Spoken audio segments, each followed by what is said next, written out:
Halo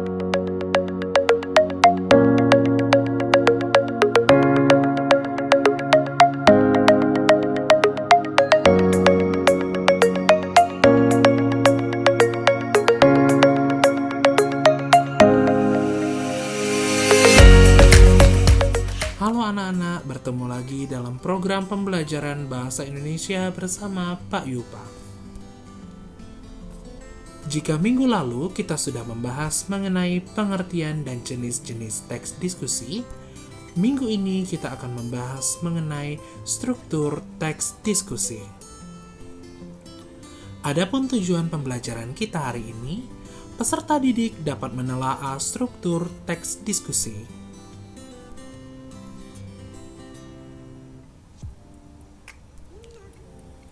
Struktur teks diskusi terbagi menjadi 4 bagian. Bagian pertama adalah isu. Bagian yang kedua adalah argumen yang mendukung.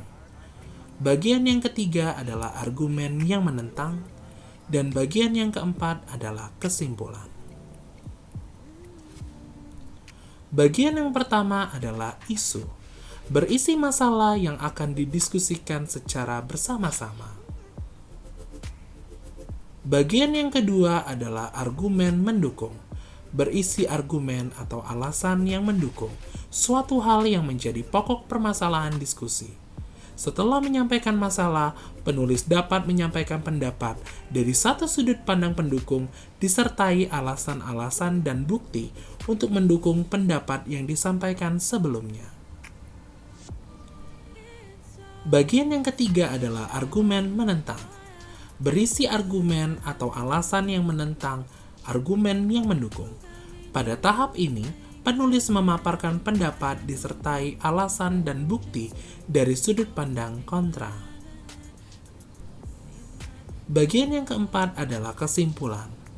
Hasil akhir yang berisi kesimpulan dan rekomendasi tentang suatu isu yang dibahas berisi jalan tengah antara pendapat pro atau pendapat yang mendukung dan pendapat kontra atau pendapat yang menentang.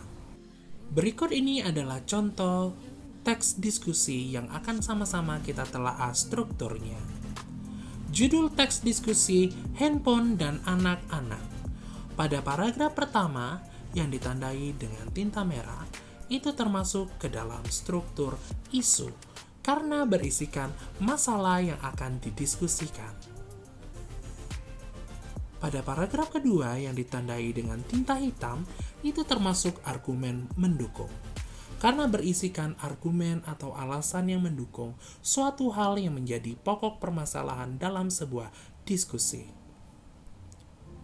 Pada paragraf ketiga yang ditandai dengan tinta warna ungu, itu termasuk ke dalam argumen menentang karena berisikan argumen yang menentang argumen mendukung yang dibuktikan atau dikaitkan dengan alasan dan bukti yang dilihat dari sudut pandang kontra.